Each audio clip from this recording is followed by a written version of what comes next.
Prefeito Vaguinho assina aditivo que prevê instalação de câmeras em todas as salas de aula dos CIs comandados pela FASC. Você vai ver também.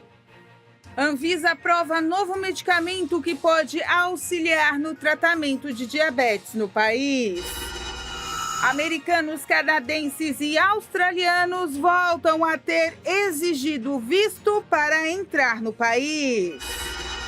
Comunidade acadêmica da Unesc vai às urnas nesta terça-feira para a eleição da nova reitoria. Essas e outras notícias você acompanha a partir de agora aqui no Informe Região.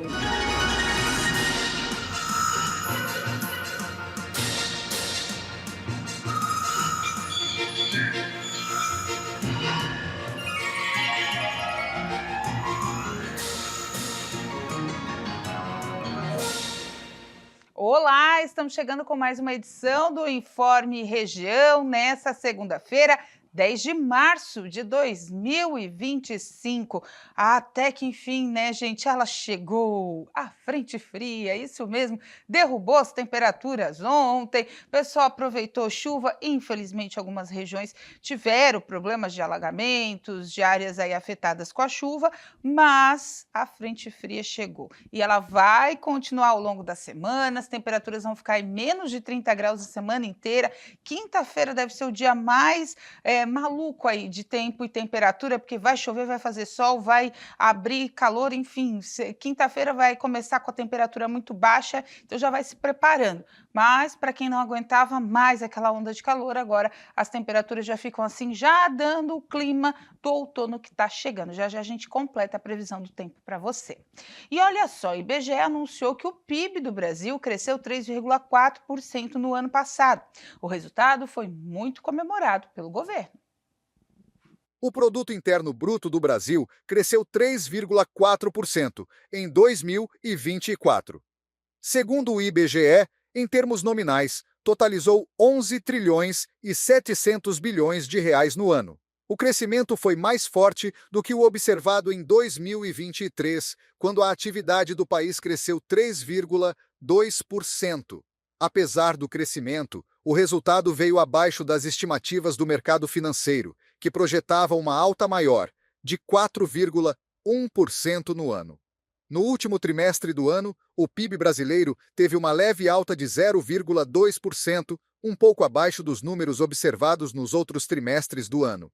No ano passado, o crescimento da economia foi puxado pelos setores de serviços, que subiu 3,7%, e indústria, com alta de 3,3%. Já a agropecuária teve um recuo de 3,2% no ano.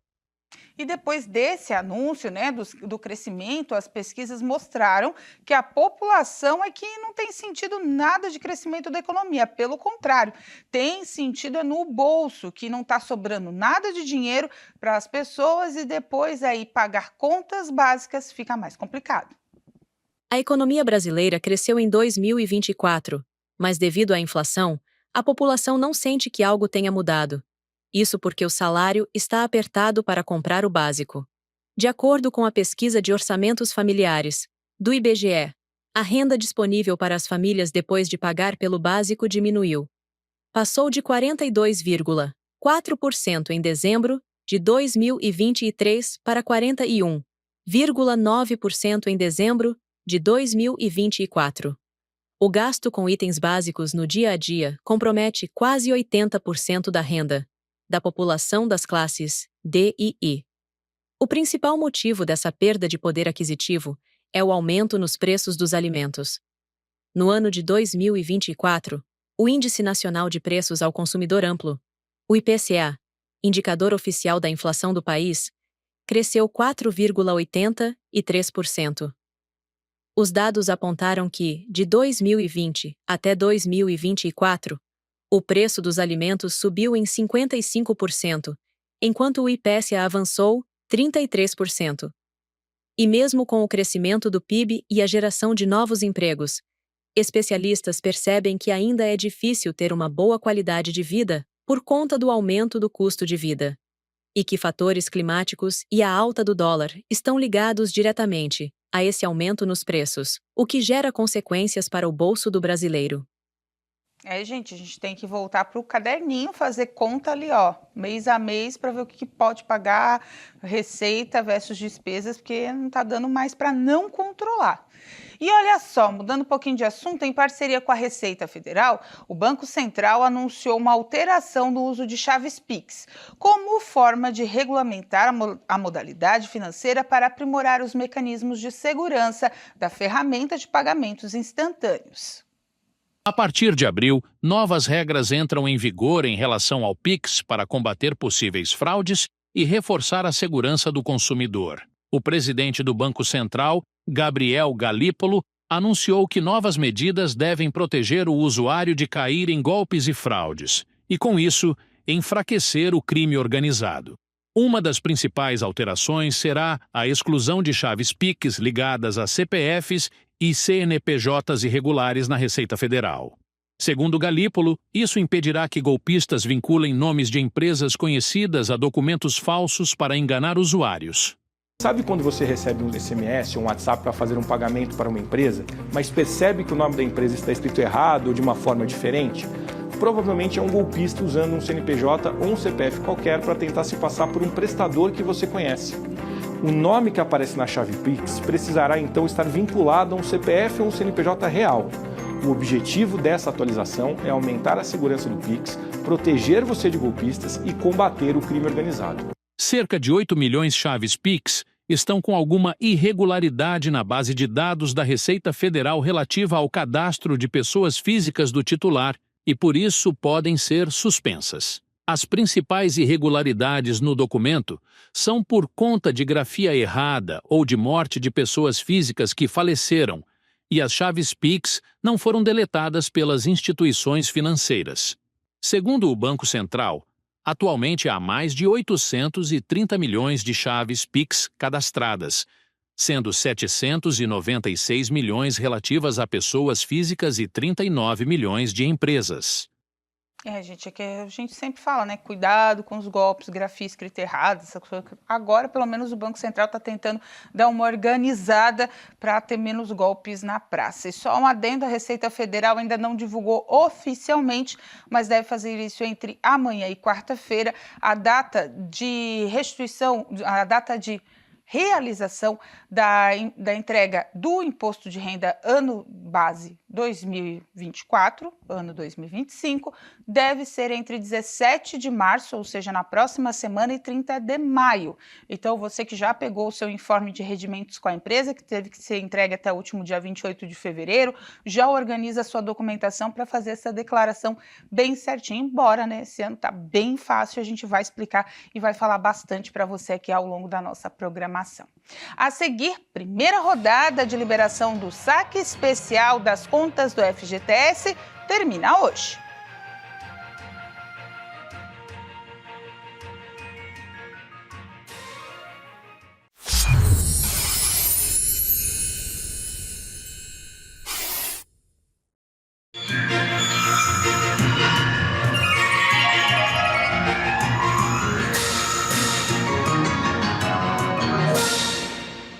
Uma da tarde, 27 minutos. Olha só, gente, a BR-285, na Serra da Rocinha, em Timbé do Sul, teve o tráfego liberado nesta segunda-feira, após quase um ano de suspensão do sistema de comboio. A rodovia ainda passa por obras de emergência e terá circulação restrita em 2 períodos, das 6 da manhã às 7h30 da manhã e das 5 da tarde até às 6h30 da noite. Então, fique atento no horário dos comboios. A Serra da Rocinha, que é um grande drama, né, aí para resolver ou não resolver, então agora vai ter esses momentos liberados novamente. Olha só, a Anvisa aprovou um novo medicamento que pode mudar o tratamento da diabetes no Brasil. É uma insulina aplicada apenas uma vez por semana, que promete facilitar a vida do paciente. A insulina aprovada pela Agência Nacional de Vigilância Sanitária é a Weekly e foi desenvolvida pela farmacêutica dinamarquesa Novo Nordisk. A diferença dela é que o paciente vai precisar fazer apenas uma aplicação por semana, ao contrário dos tratamentos convencionais. No tipo 1, o paciente precisa tomar suplementos todos os dias para complementar a insulina, que foi produzida no pâncreas. Já no tipo 2, quando o órgão não produz mais nada, é preciso tomar injeções. O novo medicamento promete acabar com tudo isso com apenas uma dose semanal. Mesmo com a aprovação da Anvisa, o medicamento precisa passar pela precificação antes de chegar às farmácias e a expectativa é de que seja disponibilizado ao público já em janeiro de 2026. A medicação já é vendida em países como Japão e Canadá. Os estudos realizados apontam que a Weekly tem uma eficácia muito semelhante às versões aplicadas diariamente, porém com a vantagem de só ser aplicada uma vez por semana. Com isso, o avanço do controle da doença pode ser uma melhora significativa para mais de 500 milhões de pessoas que possuem a doença no mundo. Agora é aguardar a definição do preço para que os pacientes possam ter acesso a essa nova opção que pode trazer, sim, mais qualidade de vida aos diabéticos. E termina nessa segunda a primeira fase de saques do FGTS para aqueles que tinham o saldo retido e foram demitidos sem justa causa e estavam no saque aniversário. Ao todo, já foram beneficiados 12,1 milhões de trabalhadores que receberam 12 bilhões de reais, que é o dinheiro que estava bloqueado para quem optou pela modalidade do saque aniversário, mas que não tinha tido o dinheiro liberado e foi pela medida provisória. Recebem nesta segunda-feira os trabalhadores nascidos em setembro, outubro, novembro e dezembro. Nessa etapa serão feitos os pagamentos de até R$3 mil. Quem tem saldo retido maior que esse valor receberá a diferença só em junho. A medida provisória que permitiu o saque antecipado foi publicada no último dia 28 de fevereiro no Diário Oficial da União. O governo esclareceu que a medida é excepcional e retroativa, não beneficiando os futuros demitidos. Os trabalhadores dispensados sem justa causa a partir de março e que optaram pelo saque aniversário continuarão tendo o saldo retido, recebendo apenas a multa rescisória de 40%. As demais regras do saque aniversário não foram alteradas.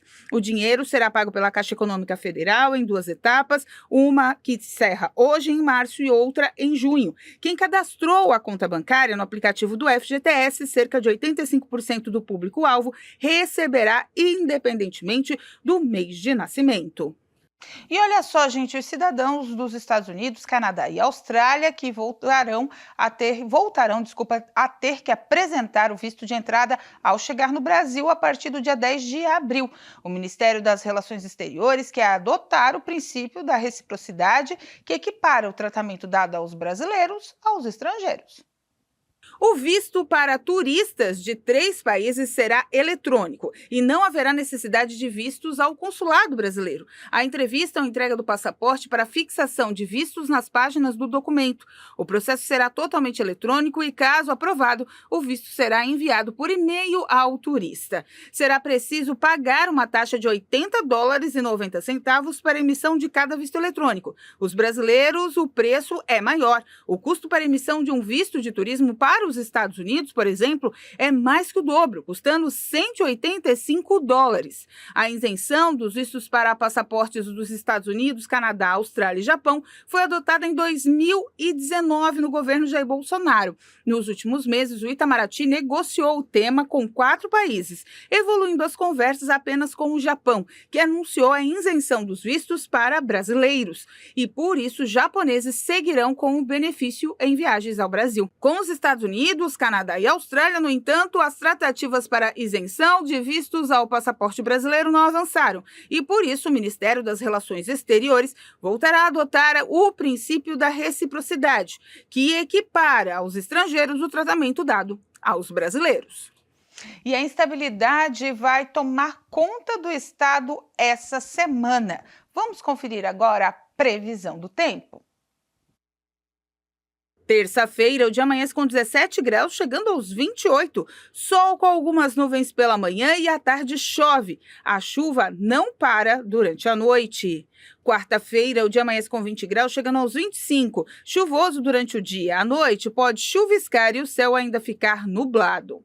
Quinta-feira, o dia amanhece com 20 graus, chegando aos 27. A previsão do tempo para quinta é de sol com muitas nuvens, passando de chuvoso à tarde. A chuva persiste durante a noite. Sexta-feira, o dia amanhece com 18 graus, chegando no máximo de 26. O tempo para sexta é de dia de sol, com algumas nuvens e névoa ao amanhecer. À noite, o tempo fica limpo. Então, gente, essa semana, né, que é mais friorentozinho, já puxa aquele casaquinho levinho, aquela blusinha para a noite, porque vai estar friozinho, mas o pessoal gosta, né? Então, o pessoal do comércio também está gostando bastante, porque já tem muita gente com coisa aí travancando dentro dos estabelecimentos, dentro das gôndolas. O pessoal quer mais é vender inverno.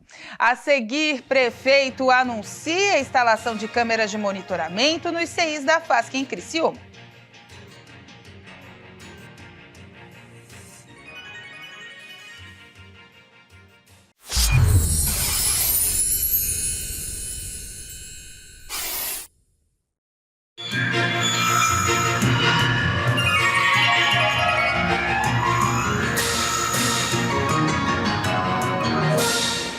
Uma da tarde, 38 minutos. Ai, gente, as linhas aéreas Azul, né, iniciaram hoje a suspensão das suas operações no aeroporto regional Humberto Guizzo Bortoluzzi, em Jaguaruna. Entre os motivos para a tomada da decisão, segundo a empresa, estão a baixa demanda, o aumento dos custos operacionais causados pela crise global na cadeia de suprimentos, a alta do dólar e a disponibilidade de frota. A Azul opera voos diários partindo do sul de Santa Catarina com destino ao aeroporto de Viracopos, em Campinas. A aeronave pousa em Jaguaruna às 10h35 e decola às 11h05. O último voo acontecerá no próximo domingo, véspera da suspensão, aconteceu ontem, véspera da suspensão das operações, informou a Secretaria de Portos e Aeroportos e Ferrovias de Santa Catarina. Ou seja, quem tinha aquela vontade de ir para São Paulo, que pegava aqui em Jaguaruna no voo da Azul e descia em Campinas, acabou-se, não tem mais. Só a TAM agora está operando no aeroporto de Jaguaruna, mas segundo o governador Jorginho Melo, em entrevista concedida para a gente na última semana, quando ele esteve aqui ao sul, Santa Catarina estuda montar uma malha viária própria, que seria só entre o estado. Mas mesmo assim, né, não supre essa demanda, mas ainda a TAM está atendendo aqui o sul catarinense. E olha só, gente, acadêmicos da Unesc têm um compromisso importante nessa terça-feira. Acontece durante todo o dia a eleição para a reitoria da instituição. A candidata da única chapa, então já é a reitora, mas ela está na reeleição, Luciane Sereta, conversou conosco agora há pouco. Amanhã a Universidade do Extremo Sul Catarinense tem um compromisso importante: eleger a sua nova direção, a reitoria, todos que vão comandar a universidade pelos próximos anos. Esse ano tem uma peculiaridade, só tem uma chapa inscrita, mas que há necessidade de votos, há necessidade da participação de toda a comunidade acadêmica. Sobre isso eu vou falar então com a reitora atual e também que está concorrendo à reeleição, Luciane Sereta. Hoje vocês estão nessa expectativa da eleição que acontece amanhã para um projeto futuro que vem sendo desenvolvido a passos largos, com muito trabalho, né, professora? Obrigada pela participação. Sem dúvida. Hoje a nossa expectativa é em relação à participação da comunidade acadêmica no processo de votação amanhã, mas estabelecemos durante todo esse período, esses últimos 30 dias, um amplo diálogo com os estudantes, com professores, com os funcionários da nossa universidade, que nos permitiu, associado ao que nós já tínhamos, projetar a Unesc que a gente quer para o futuro, né? Então, esse foi um processo muito rico. Nos últimos 8 anos, nós estamos à frente da reitoria, conhecemos bem a instituição, todos os seus meandros, as suas necessidades e procuramos fazer um processo de gestão coletiva com a comunidade acadêmica. Isso tem dado muito certo e a nossa expectativa é de mais 4 anos desse modo. E as pessoas que não têm a participação na vida acadêmica talvez não tenha a dimensão do que a Unesc fornece hoje para a comunidade, né? Porque o que o aluno entra por ser uma universidade comunitária, ele tem que devolver para a comunidade, né? Seja hoje nos postos de saúde, daqui a pouco vem uma extensão junto com a Prefeitura de Criciúma, enfim, em outros municípios também, né, reitor? Isso é importante. Isso é fundamental. A Unesc, ela tem muito consolidada a sua área acadêmica, muito bem avaliada no ensino, na pesquisa e na extensão. E a extensão é justamente essa conexão com a comunidade. Hoje, todos os municípios do sul catarinense têm pelo menos um grande projeto de extensão da nossa universidade, onde estão inseridos os nossos professores e os nossos estudantes. E isso contribui muito na formação desses estudantes em todas as áreas do conhecimento, sobretudo pela experiência, não é? Isso na área da saúde, mas isso também nas engenharias, na área do direito. Nós temos 6 casas de cidadania distribuídas nos municípios do sul catarinense, com os nossos estudantes à frente. Então, esse é um pilar muito forte da nossa universidade. E para encerrar, o pessoal que vai votar, como é que faz amanhã? Como é que é esse sistema de votação? O sistema de votação amanhã, ele é por urnas eletrônicas na nossa universidade e pelo sistema Tafner, que é um sistema online, em que o estudante, o professor, o técnico administrativo receberá no e-mail a senha para a votação e ele poderá votar pelo próprio celular. Então, é simples, é fácil, é acessível a todos e como o voto na nossa universidade ele é direto, universal, igualitário, é muito importante que as pessoas votem, se manifestem, confiram legitimidade a essa composição para a reitoria. Hoje a Unesc é uma das universidades que mais tem ou universidade gratuita, reitora? Ela está entre as 3 com o maior número de estudantes do programa Universidade Gratuita. Isso também chama a atenção do Estado, né? Sem dúvida nenhuma, isso coloca a universidade no radar do Estado de Santa Catarina e eu diria que do país, porque esse é um programa que não há no país. Então, são 3 instituições que se destacam de modo muito intensamente nessa questão de acesso e permanência de estudantes na graduação. Boa sorte amanhã, boa eleição e, é claro, boa gestão pelos próximos 4 anos. Muito obrigada. O desafio está em darmos sequência a uma gestão tão eficiente quanto foi esses últimos 8 anos. E certamente será. Então tá certo. Obrigada pelas informações. Então você que faz parte da comunidade da Unesc, não esqueça, tem compromisso amanhã, além das aulas, é claro, de fazer a votação. Voltamos ao estúdio. É isso aí, né? Uma grande oportunidade, exerce seu voto, tá certo, é chapa única, mas é o direito que você tem de depois estar fomentando, enfim, mais melhorias, outras oportunidades dentro da própria universidade. E olha só, gente, depois de uma série de relatos de problemas relacionados ao dia a dia das creches comandadas pela FASC, o prefeito Wagner Espíndola fez um anúncio através das suas redes sociais que as salas de aula agora terão monitoramento de câmeras de segurança. Em reunião com a direção da Associação Feminina de Assistência Social de Criciúma, a FASC, o prefeito de Criciúma, Wagner Espíndola, foi exigido a inclusão da obrigatoriedade da instalação de câmeras de segurança em todas as salas de aula das instituições. O comunicado foi feito em vídeo através das redes sociais. Estou, neste momento, exigindo que no contrato de gestão com a FASC tenha a obrigatoriedade de implantar em todas as salas de aulas da FASC as câmeras de segurança. Trabalho esse que eu não tenho dúvida nenhuma que trará muito mais segurança para os professores, para os alunos e também para os pais.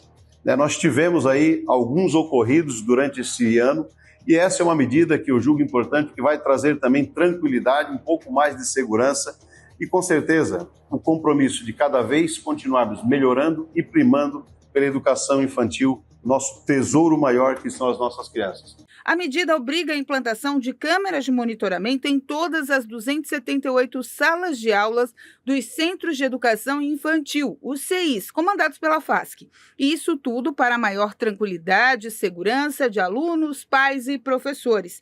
Ao todo, são 6.000 alunos distribuídos em 40 centros de ensino.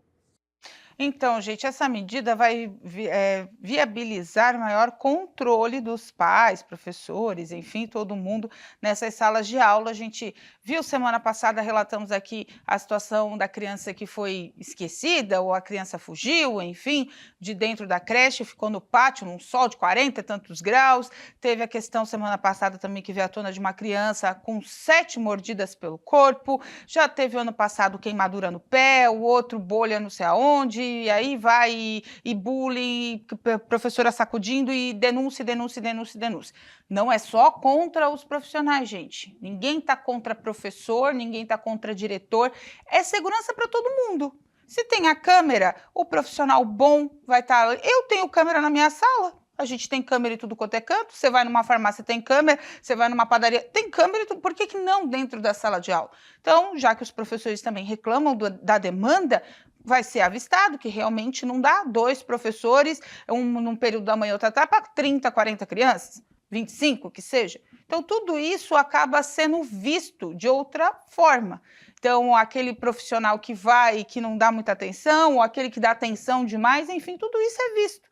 A câmera está aí para isso, para dar segurança até. A gente já teve casos, infelizmente, horrorosos aqui no estado de violência contra as crianças, porque não tinha esse monitoramento. Então, é segurança. Hoje em dia, a câmera é segurança. A gente tem em casa. A gente tem na nossa casa, ó, dá para ver pelo celular. As escolas particulares, na sua maioria, os pais veem a atividade da criança o dia inteiro pelo celular. Então, assim, é só questão de segurança para todo mundo, para pais, professores, para todo mundo. Aí se resolve os problemas. Isso não quer dizer que um coleguinha não vai morder o outro, que um não vai puxar o cabelo do outro. São crianças, né? Aí tem que ter a linha do limite, mas a segurança em primeiro lugar, e a gente vai acompanhar essa situação, porque vai vir verba para instalar, quanto tempo vai demorar. Essa semana a FASC prometeu se pronunciar. Com essa informação, a gente encerra o Informe Região dessa segunda-feira. Lembrando para você que essas e outras notícias você acompanha seguindo as nossas redes sociais, @TV Primavera no Instagram e no Facebook, e no nosso canal do YouTube, /TV Primavera Criciúma. 2h da tarde tem o culto da Igreja Internacional da Graça de Deus, sede Criciúma, para você acompanhar na nossa programação. Tem Hora da Graça às 4 da tarde, tem sala de entrevistas no meio da programação. À noite também na nossa grade tem Show da Fé, Jornal das 22 e muito mais para você acompanhar aqui no 12.1 da TV Primavera. Fique com a gente, eu volto nas edições do Boletim Primavera para você. Faça uma boa segunda-feira, aproveite, até amanhã, tchau!